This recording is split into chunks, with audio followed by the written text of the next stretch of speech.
Hey guys, it's Andy. As requested, I've built and improved on my design a little bit too, an automated furnace system that is max production for a hopper line. That means that it cooks out items at a rate of 2.5 per second, which is the speed at which the hoppers underneath the furnaces can handle. So 25 is the maximum. You'll see that if you build this so that at the end here it feeds into a sorter, generally the way I like to do it is have it toggleable on and off. So that's what this part in front is for. With these levers, this stops things from moving through the hoppers. So if you want it to be on all the time, you can just not build this. But if you're going to build this feeding into a sorter, or you want to have more control over, when things are leaving out of it, then you can use this lever system. So I just turned it off, so now items will flow freely through the hoppers. Basically, I designed this minecart system. The one on the top is what's getting cooked, and the one on the back is for the fuel. So I got this minecart system with the minecarts on chests, and this comparator system. The comparators are kind of cool. So you have kind of had to control the speed a lot. So if you build this, I would recommend building it exactly as I have it here. I can kind of pause for a second so you can get some screen caps if you want. But it's important to have the proper amount of spacing between the powered rails and the proper amount of power rails so the cart stops right at the right location. It's got to stop just on top of the rail detector and be close enough up to power the comparator, but also be far enough over to get powered by the rail to go back down and to receive items from above. So, like I said, it's probably in your best interest to just build it exactly as I have it here. If you want the carts to wait longer before they leave, you can extend this top part out. So put another piece of redstone dust, say get rid of that and put more dust on there, and then put your piece of dust down there and move this comparator back with another piece of dust where it is right now. That would extend the signal, so it would require more items to be loaded in the cart before the cart shoots off, but not necessary. It works just fine how it is set up here. What this is looking for is approximately 1 stack plus 63. I've seen it go off with 1 stack and 61 before. So what I'm going to do is just go ahead and run it. So the fuel goes in on this side. Let me grab some fuel.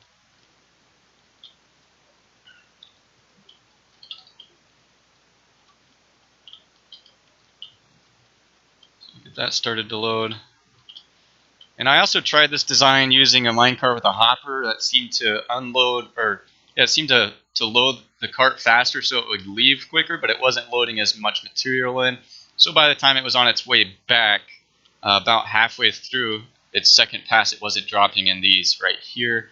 With the cart, it will load equally both directions there and back. So I'll also load something to cook on this side. So it's just going to take until there's a stack plus 63 in there. This one should be getting pretty close before it's going to go. And this is all based on comparator physics. The way the comparator works is it looks for a certain amount of items and then the signal strength increases. So this is looking for a signal strength of 2, and then it will power this dust here and power that stuff, and off the cart goes. I'll hop over to the other side and see it actually loading in progress. I must not have cleared out everything here. I cleared out some at the end here.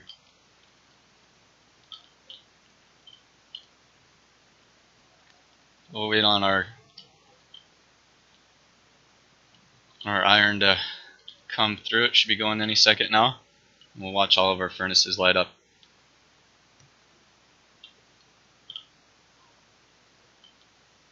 Loading more coal as we speak. You see the charcoal's getting loaded. Iron's got loaded.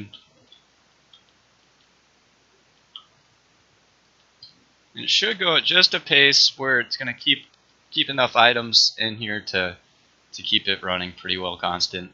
We do have a little break in it right here. So it may be actually in the best interest to save fuel to use on this cart, on the upper cart, to use a minecart with a hopper. But like I said, it doesn't distribute as equally as the minecart with the chest does. And we still got a couple stacks to go. So we should be outputting by now pretty quickly, so we should be at maximum capacity on the output.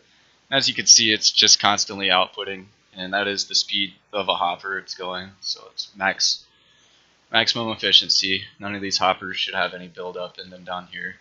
As we can see here, staying pretty constant.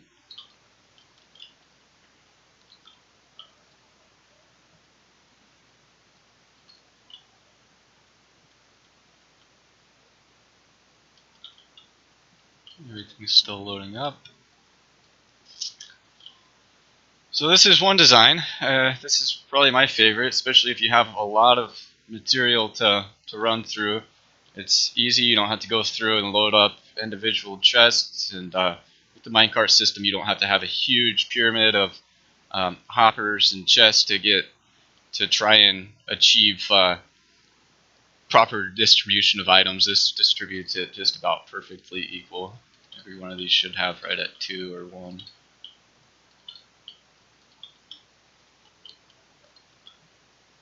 So that's the rich man's design, I guess. If you have enough hoppers to build and you have enough things to cook, this is the design of choice. The cheaper design is over here. This one's rather simple. Just the cooked stuff comes out right here. So you put these 2 hoppers facing into the chest, put your furnaces on top, 2 hoppers facing in the back of the furnace, 2 hoppers facing into the top, and a chest on top of each one. The things to get cooked go on the top one, and the fuel goes in on the back. Very simple.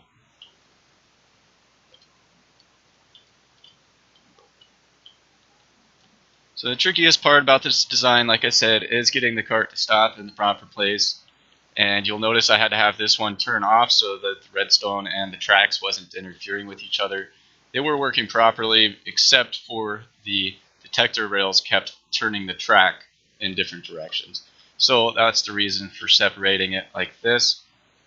So again, I'll kind of pause for a second so you guys can really take some screen caps of how this is. That is a detector rail that it's on, and then just the powered rail. Please note that these 2 blocks right here, the one with the detector rail and the comparator, and same thing over there, they have to be half slabs in order for it to work properly. I can't remember exactly why. This cart system I developed a while back, and it really took me, I don't know, probably a full week to figure it out and master it. So I've got it figured out for you, so just copy the design and move on with life.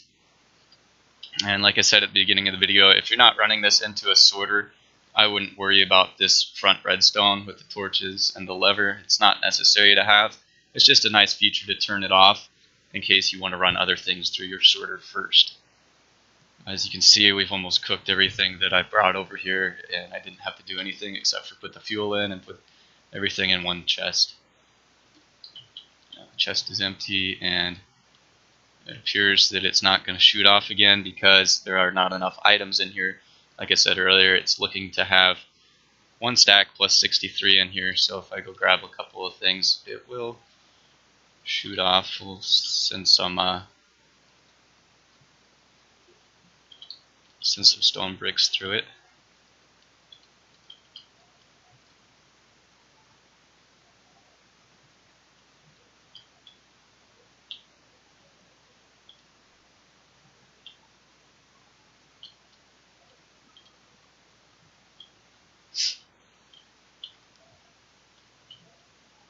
Even after we're done cooking, the coal one's going to keep going until either the coal chest is empty or until all of the furnaces and this hopper right here is completely loaded with coal. And then at that point it will either just keep going back and forth and reloading if everything fills up and there's still storage, or it'll just stay stopped until there's more coal and the need rises for it. So it's completely automated. You don't have to do anything except for keep these 2 chests stocked and keep the chest at the end cleaned out. So I hope you guys enjoy this, and if you have any questions, by all means, ask me in game if you need, or you can poke on this video and I will help you out as much as I can.